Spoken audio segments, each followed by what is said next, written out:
Hello दोस्तों, the goal पे आपका स्वागत है। मैं बबलू कुमार आप लोगों के बीच। दोस्तों, आज के वीडियो में हम लोग बात करने वाले हैं।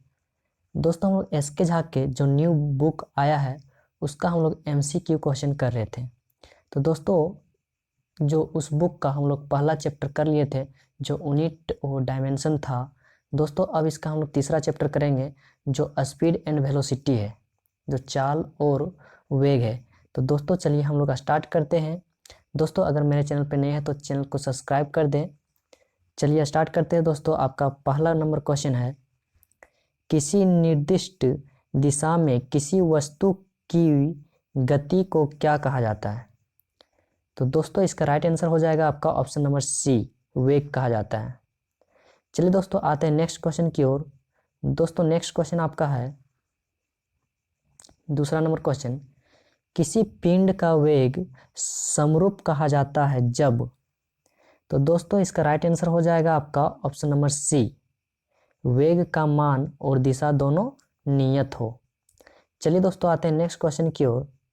दोस्तों, आपका अगला नंबर क्वेश्चन है, दोस्तों आपका अगला नंबर 3 नंबर क्वेश्चन है, चाल, दूरी और समय का सही संबंध है। तो दोस्तों, हम लोग पढ़े हैं कि चाल बराबर होता है दूरी बटा समय, दूरी बटा समय।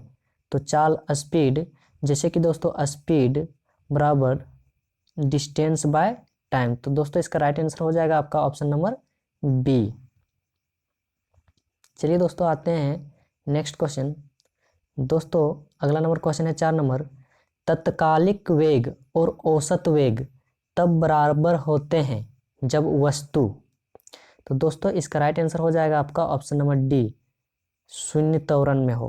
तो दोस्तों, यहाँ पे देखिए, तत्कालिक वेग और औसत वेग तब बराबर होते हैं जब वस्तु में शून्य त्वरण हो। तो दोस्तों, इसका राइट आंसर हो जाएगा आपका ऑप्शन नंबर डी। चलिए दोस्तों, आते हैं नेक्स्ट क्वेश्चन की ओर। दोस्तों, आपका 5 नंबर क्वेश्चन है, किसी पिंड का विस्थापन समय के समानुपाती पाया जाता है तो पिंड का क्या होता है? तो दोस्तों, इसका राइट आंसर हो जाएगा आपका ऑप्शन नंबर ये, वेग समरूप है। तो दोस्तों, यहाँ देखते हैं, बोला गया किसी पिंड का विस्थापन समय के समानुपाती पाया जाता है, पिंड का वेग समरूप होता है तब। चलिए दोस्तों, आते हैं नेक्स्ट क्वेश्चन की ओर। दोस्तों, आपका 6 नंबर क्वेश्चन है, मुक्त अवस्था में गिरते हुए एक पिंड द्वारा तय की गई दूरी समानुपाती होती है। तो दोस्तों, इसका राइट आंसर हो जाएगा आपका ऑप्शन नंबर सी, गिरने के समय का वर्ग। यानी कि मुक्त अवस्था में गिरते हुए एक पिंड द्वारा तय की गई दूरी समानुपाती होता है कब? जब वस्तु गिरता है उस समय। चलिए दोस्तों, आते हैं नेक्स्ट क्वेश्चन की ओर। दोस्तों, आपका 7 नंबर क्वेश्चन है, 5 किलोग्राम की वस्तु 40 न्यूटन के बल को लगाने से प्राप्त त्वरण निम्न होगा। तो दोस्तों, हम लोग जानते हैं फोर्स बराबर होता है मास इंटू एक्सेलरेशन। हम लोग को एक्सेलरेशन पूछा है, त्वरण पूछा है। तो हम लोग यहाँ पे तो त्वरण ये बराबर हो जाएगा आपका,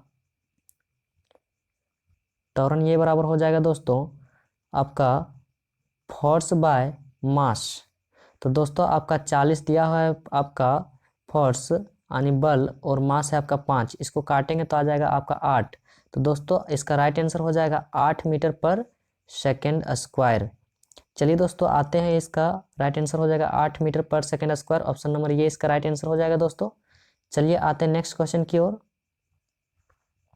दोस्तों, अगला नंबर क्वेश्चन है आपका 8 नंबर, एक भीड़ भाड़ वाली सड़क पर एक बस की गति का उदाहरण है, कौन सा उदाहरण है? तो दोस्तों, भीड़ भाड़ में हमेशा जो बस है वो रुक रुक के चलती है, तो ये कौन सा गति हो जाएगा? असमान गति। तो दोस्तों, इसका राइट आंसर हो जाएगा आपका ऑप्शन नंबर ये।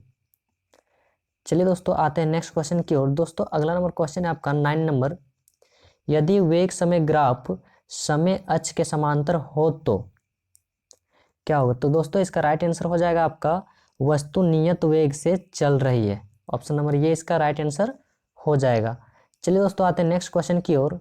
दोस्तों, 10 नंबर क्वेश्चन है आपका, नीचे दिए गए वेग समय ग्राफ कौन सा भाग शून्य त्वरण को प्रदर्शित करता है? तो दोस्तों, शून्य त्वरण को प्रदर्शित करता है आपका BC, ये जो BC है ये आपको शून्य त्वरण प्रदर्शित करता है। चलिए दोस्तों आते हैं नेक्स्ट क्वेश्चन की ओर। आपका 11 नंबर क्वेश्चन है, गति का दूसरा समीकरण खाली जगह दिया हुआ है और समय के बीच संबंध देता है। तो दोस्तों इसका राइट आंसर हो जाएगा आपका ऑप्शन नंबर डी, स्थिति। तो दोस्तों यहाँ देखिए, गति का दूसरा समीकरण स्थिति और समय के बीच संबंध देता है। स्थिति और समय के बीच संबंध देता है, जो स्थिति और समय के बीच संबंध देता है। दोस्तों इसका राइट आंसर हो जाएगा ऑप्शन नंबर डी। चलिए दोस्तों आते हैं नेक्स्ट क्वेश्चन की ओर। दोस्तों आपका 12 नंबर क्वेश्चन है, निम्न में से कौन सी मात्रा चाल के साथ इसकी गति निर्दिष्ट करती है। तो दोस्तों चाल के साथ गति निर्दिष्ट करती है, तो दोस्तों इसका राइट आंसर हो जाएगा आपका ऑप्शन नंबर सी, वेग। दोस्तों चाल का भी होता है मीटर प्रति सेकंड और वेग का भी क्या होता है, मीटर प्रति सेकंड। चलिए दोस्तों आते हैं नेक्स्ट क्वेश्चन की ओर। दोस्तों अगला नंबर क्वेश्चन है आपका 13 नंबर क्वेश्चन, एक निश्चित दिशा में बढ़ रही वस्तु की गति को वैज्ञानिक शब्दावली में किस पद के रूप में जाना जाता है। तो दोस्तों इसका राइट आंसर हो जाएगा आपका ऑप्शन नंबर ये, वेग। दोस्तों आते हैं नेक्स्ट क्वेश्चन की ओर। 14 नंबर क्वेश्चन, वेग में परिवर्तन और यहाँ पे बट्टा है लगने वाला समय क्या कहलाता है। दोस्तों वेग में परिवर्तन बट्टा समय आपका त्वरण कहलाता है। दोस्तों इसका राइट आंसर हो जाएगा आपका ऑप्शन नंबर सी।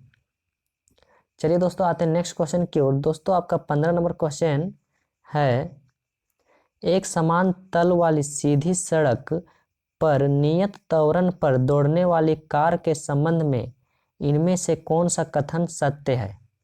तो दोस्तों इसका राइट आंसर हो जाएगा आपका ऑप्शन नंबर डी, कार का वेग निरंतर बदल रहा है। चलिए दोस्तों आते हैं नेक्स्ट क्वेश्चन की ओर। दोस्तों आपका 16 नंबर क्वेश्चन है, जब कोई वस्तु एक समान गति से गति कर रही हो तो इसका त्वरण क्या होगा। तो दोस्तों इसका राइट आंसर हो जाएगा आपका ऑप्शन नंबर सी, शून्य हो जाएगा। इसका त्वरण क्या होगा दोस्तों, शून्य हो जाएगा। चलिए दोस्तों आते हैं नेक्स्ट क्वेश्चन की ओर। दोस्तों आपका अगला नंबर क्वेश्चन है 17 नंबर, खाली जगह दिया है दोस्तों, का उपयोग एक वस्तु की समग्र गति का वर्णन करने और किसी दिए गए समय पर इसकी प्रारंभिक स्थिति के संदर्भ में अंतिम स्थिति का पता लगाने के लिए किया जाता है। तो दोस्तों इसका राइट आंसर हो जाएगा आपका ऑप्शन नंबर सी, दूरी और विस्थापन। क्या हो जाएगा दोस्तों, ऑप्शन नंबर सी, दूरी और विस्थापन। चलिए दोस्तों आते हैं नेक्स्ट क्वेश्चन की ओर। दोस्तों आपका 18 नंबर क्वेश्चन है, 18 नंबर क्वेश्चन है, वेग और समय के गुणनफल प्रदान करता है। तो दोस्तों वेग और समय का गुणनफल क्या कहलाता है। तो दोस्तों इसका राइट आंसर हो जाएगा आपका ऑप्शन नंबर बी, विस्थापन। क्या हो जाएगा दोस्तों, विस्थापन। चलिए दोस्तों आते हैं नेक्स्ट क्वेश्चन की ओर। दोस्तों आपका 19 नंबर क्वेश्चन है, यदि किसी वस्तु द्वारा तय की गई दूरी शून्य है तो वस्तु का विस्थापन कितना होगा। दोस्तों जब दूरी ही शून्य रहेगा तो इसका विस्थापन भी क्या हो जाएगा दोस्तों, शून्य हो जाएगा। तो इसका राइट आंसर क्या हो जाएगा, ऑप्शन नंबर बी। चलिए आते हैं नेक्स्ट क्वेश्चन की ओर। आपका 20 नंबर क्वेश्चन है, 20 नंबर क्वेश्चन है, एक वस्तु को ऊपर की ओर फेंका जाता है, यह 100 मीटर की ऊंचाई तक जाती है और फिर फेंकने वाले के पास वापस आ जाती है। तो दोस्तों क्या होगा इसका आंसर। तो दोस्तों देखते हैं कि वस्तु को जब हम ऊपर की ओर फेंकते हैं और फिर वहीं आके गिर जाता है तो उसका विस्थापन क्या हो जाएगा दोस्तों, शून्य हो जाएगा। मीन्स इसका राइट आंसर हो जाएगा ऑप्शन नंबर डी, वस्तु का वास्तविक विस्थापन क्या हो जाएगा, शून्य हो जाएगा। चलिए दोस्तों आते हैं नेक्स्ट क्वेश्चन की ओर। दोस्तों आपका 21 नंबर क्वेश्चन है, विस्थापन की परिवर्तन के दर को कहा जाता है। तो दोस्तों विस्थापन के परिवर्तन के दर को कहा जाता है, आपका इसका राइट आंसर हो जाएगा वेग। विस्थापन के परिवर्तन के दर को क्या कहा जाता है, वेग कहा जाता है। चलिए दोस्तों आते हैं नेक्स्ट क्वेश्चन की ओर। आपका 22 नंबर क्वेश्चन है, यदि कोई वस्तु समान समय अंतराल में असमान दूरी तय करती है तो इसे कहा जाता है। तो दोस्तों इसका राइट आंसर हो जाएगा आपका असमान गति। क्या कहा जाता है दोस्तों, असमान गति। चलिए दोस्तों आते हैं नेक्स्ट क्वेश्चन की ओर। दोस्तों आपका अगला नंबर क्वेश्चन की ओर आते हैं। दोस्तों अगला नंबर क्वेश्चन है आपका 23 नंबर, निरंतर शक्ति प्रदान करने वाली किसी मशीन के द्वारा कोई पिंड या सरल रेखा में चलाया जाता है, t सेकेंड में पिंड द्वारा तय की गई दूरी निम्न में से समानुपाती होगी। तो दोस्तों इसका राइट आंसर हो जाएगा आपका ऑप्शन नंबर डी, T⁻3/2। चलिए दोस्तों आते हैं नेक्स्ट क्वेश्चन की ओर। दोस्तों आपका 24 नंबर क्वेश्चन है, जब एक पर्यवेक्षक के सापेक्ष समय के साथ वस्तु की स्थिति लगातार बदलती जा रही है तो क्या होगा। तो दोस्तों इसका राइट आंसर हो जाएगा आपका ऑप्शन नंबर बी, कहा जाता है कि वह गतिशील है। तो आते हैं नेक्स्ट क्वेश्चन की ओर। दोस्तों आपका अगला नंबर क्वेश्चन है 25 नंबर क्वेश्चन, किसी वस्तु का त्वरण इसके खाली जगह में प्रति इकाई समय में हुआ परिवर्तन है। तो दोस्तों इसका राइट आंसर हो जाएगा आपका ऑप्शन नंबर ये, वेग। चलिए दोस्तों आते हैं नेक्स्ट क्वेश्चन की ओर। दोस्तों आपका 26 नंबर क्वेश्चन है, निम्नलिखित में से कौन सी एक वेक्टर मात्रा है। तो दोस्तों इसका राइट आंसर हो जाएगा आपका ऑप्शन नंबर डी, वेग। चलिए दोस्तों आते हैं नेक्स्ट क्वेश्चन की ओर। दोस्तों 27 नंबर क्वेश्चन है आपका, फ्रेम के संदर्भ में जो समय का फंक्शन एक वस्तु की स्थिति में परिवर्तन दर क्या है उसे क्या कहा जाता है। तो दोस्तों इसका राइट आंसर हो जाएगा आपका ऑप्शन नंबर सी, वेग कहा जाता है। क्या कहा जाता है दोस्तों, वेग। चलिए दोस्तों आते हैं नेक्स्ट क्वेश्चन की ओर। दोस्तों आपका 28 नंबर क्वेश्चन है, समय के साथ किसी वस्तु का वेग दिखाने वाले ग्राफ को कहा जाता है। तो दोस्तों इसका राइट आंसर हो जाएगा आपका ऑप्शन नंबर ये, वेग समय ग्राफ। चलिए दोस्तों आते हैं नेक्स्ट क्वेश्चन की ओर। दोस्तों आपका 29 नंबर क्वेश्चन है, शून्य त्वरण का अर्थ है। तो दोस्तों शून्य त्वरण का अर्थ है आपका, इसका राइट आंसर हो जाएगा ऑप्शन नंबर ये, वस्तु का वेग स्थिर होता है। चलिए दोस्तों आते हैं नेक्स्ट क्वेश्चन की ओर। दोस्तों आपका 30 नंबर क्वेश्चन है, धनात्मक त्वरण का अर्थ है। तो दोस्तों धनात्मक त्वरण का अर्थ है, दोस्तों इसका राइट आंसर हो जाएगा आपका ऑप्शन नंबर सी, वस्तु का वेग बढ़ जाता है। क्या होता है दोस्तों, वस्तु का वेग बढ़ जाता है, उसी को क्या कहते हैं, धनात्मक त्वरण का अर्थ। चलिए दोस्तों आते हैं नेक्स्ट क्वेश्चन की ओर। दोस्तों आपका 31 नंबर क्वेश्चन है, गति का द्वितीय समीकरण है। दोस्तों गति का द्वितीय समीकरण है, तो दोस्तों गति का द्वितीय समीकरण है आपका s बराबर ut plus half at², means इसका राइट आंसर हो जाएगा ऑप्शन नंबर डी। चलिए दोस्तों आते हैं नेक्स्ट क्वेश्चन की ओर। दोस्तों आपका 32 नंबर क्वेश्चन है, शून्य से स्वतंत्र रूप से गिरने वाली वस्तु में क्या होता है। तो दोस्तों इसका राइट आंसर हो जाएगा आपका ऑप्शन नंबर सी, समान त्वरण होता है। क्या होता है दोस्तों, समान त्वरण। चलिए दोस्तों आते हैं नेक्स्ट क्वेश्चन की ओर। दोस्तों आपका अगला नंबर क्वेश्चन है 33 नंबर क्वेश्चन है। दोस्तों खाली जगह दिया हुआ है, वह भौतिक राशि जो कभी भी ऋणात्मक नहीं हो सकती है। तो कभी भी ऋणात्मक नहीं होता है दोस्तों, दूरी कभी भी ऋणात्मक नहीं होता है, मीन्स इसका राइट आंसर हो जाएगा ऑप्शन नंबर ये। चलिए दोस्तों आते हैं नेक्स्ट क्वेश्चन की ओर। दोस्तों आपका अगला क्वेश्चन है 34 नंबर, कोई पिंड वेग v के साथ ऊपर की ओर ऊर्ध्वाधर रूप से फेंका जाता है, यह ऊंचाई h तक पहुंचने के बाद पृथ्वी की ओर लौट आता है। पिंड द्वारा तय की गई दूरी तथा विस्थापन का अनुपात क्या है।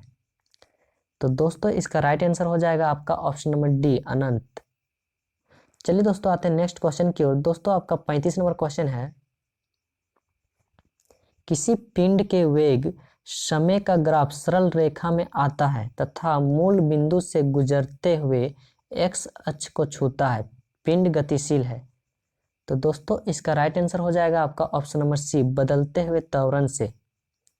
चलिए दोस्तों आते हैं आपका 36 नंबर क्वेश्चन, किसी वाहन की गति माप यंत्र बताता है, उसकी क्या बताता है, किसी वाहन की गति माप यंत्र बताता है। तो दोस्तों इसका राइट आंसर हो जाएगा आपका ऑप्शन नंबर बी, तात्क्षणिक चाल। क्या बताता है दोस्तों, तात्क्षणिक चाल। चलिए दोस्तों आते हैं नेक्स्ट क्वेश्चन की ओर। दोस्तों आपका 37 नंबर क्वेश्चन है, एक समान त्वरण पर गति के समीकरण में कौन सा समीकरण सही है। तो दोस्तों इसका राइट आंसर है आपका ऑप्शन नंबर बी, v बराबर u प्लस at। चलिए दोस्तों आते हैं नेक्स्ट क्वेश्चन की ओर। दोस्तों आपका अगला नंबर क्वेश्चन है 38 नंबर, एक पिंड u वेग से ऊर्ध्वाधर रूप से एक फर्श से टकराता है तथा उसी गति से उछालता है, गति में परिवर्तन होगा। तो दोस्तों इसका राइट आंसर हो जाएगा आपका option number D, minus 2u। चलिए दोस्तों आते हैं नेक्स्ट क्वेश्चन की ओर। दोस्तों आपका 39 नंबर क्वेश्चन है, किसी पिंड का वेग समरूप कहा जाता है जब। तो दोस्तों इसका राइट आंसर हो जाएगा आपका 39 नंबर का ऑप्शन नंबर सी, वेग का मान और दिशा दोनों नियत हो। देखिए दोस्तों, किसी पिंड का वेग समरूप कहा जाता है, कब कहा जाता है, जब वेग का मान और दिशा दोनों नियत हो। चलिए दोस्तों आते हैं नेक्स्ट क्वेश्चन की ओर। दोस्तों आपका अगला क्वेश्चन है, एक समान वृत्तीय गति में क्या होता है। दोस्तों एक समान वृत्तीय गति, तो दोस्तों इसका राइट आंसर हो जाएगा चाल अचर और वेग चर होते हैं। एक समान वृत्तीय गति में क्या होता है दोस्तों, चाल अचर और वेग चर होते हैं। राइट आंसर हो जाएगा ऑप्शन नंबर डी, चाल अचर और वेग चर होते हैं। चलिए दोस्तों आते हैं नेक्स्ट क्वेश्चन की ओर। दोस्तों 41 नंबर क्वेश्चन है, वेग v में चलती हुई कार का ड्राइवर ये दूरी पर अचानक सामने एक चौड़ी दीवार देखता है, उसे निम्नलिखित करना चाहिए। तो दोस्तों इसका राइट आंसर हो जाएगा आपका ऑप्शन नंबर सी, यानी कि दोस्तों तेजी से ब्रेक लगाने चाहिए और तेजी से मोड़ लेना चाहिए। Means option number C, A B दोनों सही है। चलिए दोस्तों आते हैं नेक्स्ट क्वेश्चन की ओर। दोस्तों आपका 42 नंबर क्वेश्चन है, किसी पिंड का विस्थापन समय के समानुपाती पाया जाता है। तो दोस्तों इसका राइट आंसर हो जाएगा आपका ऑप्शन नंबर बी, जब त्वरण समरूप हो। राइट आंसर क्या हो जाएगा दोस्तों, ऑप्शन नंबर बी, जब त्वरण समरूप है। चलिए दोस्तों आते हैं नेक्स्ट क्वेश्चन की ओर। दोस्तों आपका अगला नंबर क्वेश्चन है 43 नंबर क्वेश्चन, मुक्त अवस्था में गिरते हुए एक पिंड द्वारा तय की गई दूरी समानुपाती होती है। तो दोस्तों इसका राइट आंसर हो जाएगा आपका ऑप्शन नंबर सी, गिरने के समय के वर्ग का। चलिए दोस्तों आते हैं नेक्स्ट क्वेश्चन की ओर। दोस्तों आपका 44 नंबर क्वेश्चन है, मोटर गाड़ी ए एंड बी के दूरी समय ग्राफ में पता चलता है। देखिए दोस्तों इधर दूरी गया है आपका और इधर समय गया है, इसमें से ये गया है ये बी गया है। तो दोस्तों इससे पता लगाना है कि क्या ये फिगर दर्शाता है। तो दोस्तों आइए देखते हैं, इसका राइट आंसर हो जाएगा ऑप्शन नंबर सी, पूरी दूरी तक ए की अपेक्षा बी अधिक वेग से चलती है। मीन्स ए जो है बी की अपेक्षा कम चलती है। चलिए दोस्तों आते हैं नेक्स्ट क्वेश्चन की ओर। दोस्तों आपका नेक्स्ट क्वेश्चन है 45 नंबर, निम्नलिखित ग्राफ क्या प्रदर्शित करता है। तो दोस्तों इसका राइट आंसर हो जाएगा आपका ऑप्शन नंबर ये, एक समान त्वरण। चलिए दोस्तों आते हैं नेक्स्ट क्वेश्चन की ओर। दोस्तों 46 नंबर क्वेश्चन है आपका, शून्य से स्वतंत्र रूप से गिरने वाली वस्तु की क्या होता है। दोस्तों शून्य से स्वतंत्र रूप से गिरने वाली वस्तु की आपका समान त्वरण होती है। क्या होती है दोस्तों, समान त्वरण। मीन्स इसका राइट आंसर हो जाएगा ऑप्शन नंबर सी। चलिए दोस्तों आते हैं नेक्स्ट क्वेश्चन की ओर। दोस्तों आपका 57 नंबर क्वेश्चन है, सॉरी दोस्तों यहाँ पे आपका 46 के बाद 47 होगा। दोस्तों यहाँ पे मिस्टेक किया हुआ थोड़ा सा। तो दोस्तों आपका ये जो है 47 नंबर क्वेश्चन है, एक वस्तु असमान वेग तथा समान त्वरण से गतिमान है। तो दोस्तों इसका राइट आंसर हो जाएगा आपका ऑप्शन नंबर सी, वेग समय ग्राफ रेखीय होगा। क्या होगा दोस्तों, दोस्तों यहाँ पे क्वेश्चन पूछा गया है, एक वस्तु असमान वेग और समान त्वरण से गतिमान है तब वेग समय ग्राफ रेखीय होगा। क्या होगा दोस्तों, वेग समय ग्राफ रेखीय होगा। ऑप्शन नंबर सी इसका राइट आंसर हो जाएगा। चलिए दोस्तों आते हैं 48 नंबर क्वेश्चन, यहाँ 58 लिखा हुआ है। तो आते हैं दोस्तों 48 नंबर क्वेश्चन, पिंड का त्वरण प्रदर्शित करता है। तो दोस्तों पिंड का त्वरण प्रदर्शित करता है, तो दोस्तों इसका राइट आंसर हो जाएगा आपका option number B, D square S by D T का स्क्वायर। चलिए दोस्तों आते हैं नेक्स्ट क्वेश्चन की ओर। दोस्तों आपका अगला नंबर क्वेश्चन है 49 नंबर क्वेश्चन, एक कण एक समान वेग से गतिमान है, कण की गति के संबंध में निम्न में से कौन सा कथन सत्य है। तो दोस्तों इसका राइट आंसर हो जाएगा आपका ऑप्शन नंबर बी, इसकी त्वरण शून्य है। मीन्स बोला गया दोस्तों एक कण एक समान वेग से गतिमान है, कण की गति के संबंध में निम्न में से कौन सा कथन सत्य है। तो दोस्तों इसका राइट आंसर हो जाएगा आपका ऑप्शन नंबर बी, इसकी त्वरण शून्य है। चलिए दोस्तों आते हैं नेक्स्ट क्वेश्चन की ओर। दोस्तों आपका 50 नंबर क्वेश्चन है, एक समान वेग से चलती किसी वस्तु का त्वरण होगा। तो दोस्तों इसका राइट आंसर हो जाएगा आपका ऑप्शन नंबर डी, शून्य। यानी कि दोस्तों एक समान वेग से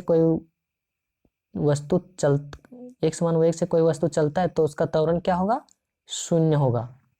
चलिए दोस्तों आते हैं नेक्स्ट क्वेश्चन की ओर। आपका 51 नंबर क्वेश्चन है, मंदता का अर्थ है। तो दोस्तों इसका राइट आंसर हो जाएगा आपका ऑप्शन नंबर ये, ऋणात्मक। मंदता का अर्थ क्या है दोस्तों, ऋणात्मक। चलिए दोस्तों आते हैं नेक्स्ट क्वेश्चन की ओर। दोस्तों आपका 52 नंबर क्वेश्चन है, किसी वस्तु का वेग व्यतीत हुए समय के समानुपाती होता है तो वस्तु का क्या होगा। तो दोस्तों आपका इसका राइट आंसर हो जाएगा ऑप्शन नंबर बी, एक समान त्वरण। यानी कि दोस्तों यहाँ बोला गया है किसी वस्तु का वेग व्यतीत हुए समय के समानुपाती होता है तो वस्तु का एक समान त्वरण होगा। चलिए दोस्तों आते हैं नेक्स्ट क्वेश्चन। दोस्तों आपका अगला नंबर क्वेश्चन है 53 नंबर क्वेश्चन, खाली जगह दिया हुआ है दोस्तों, एक वस्तु की प्रति इकाई समय में वेग में परिवर्तन की माप। तो दोस्तों इसका राइट आंसर हो जाएगा आपका ऑप्शन नंबर सी, त्वरण। यानी कि दोस्तों त्वरण एक वस्तु के प्रति इकाई समय में वेग में परिवर्तन की माप को त्वरण कहते हैं। दोस्तों इसका राइट आंसर हो जाएगा त्वरण, ऑप्शन नंबर सी इसका राइट आंसर।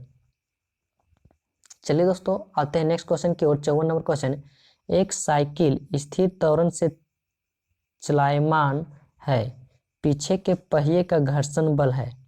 तो दोस्तों एक साइकिल जब चलता है तो इसका स्थिर त्वरण चलायमान है, पीछे के पहिए का घर्षण बल क्या होगा। तो दोस्तों इसका राइट आंसर हो जाएगा आपका ऑप्शन नंबर सी, पक्ष दिशा में। क्या होगा, घर्षण बल पक्ष दिशा में। चलिए दोस्तों आते हैं नेक्स्ट क्वेश्चन की ओर। दोस्तों आपका अगला क्वेश्चन है 55 नंबर, यदि वेग समय ग्राफ समय अक्ष के समांतर हो तो गति होती है। तो दोस्तों इसका राइट आंसर हो जाएगा आपका ऑप्शन नंबर ये, गति क्या होती है, एक समान होती है। चलिए दोस्तों आते हैं नेक्स्ट क्वेश्चन की ओर।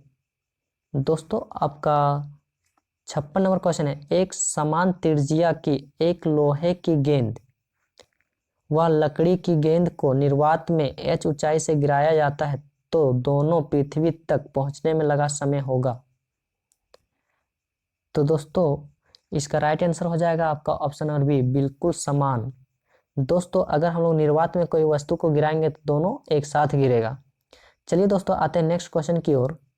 दोस्तों आपका लास्ट क्वेश्चन है इस चैप्टर का, चाल और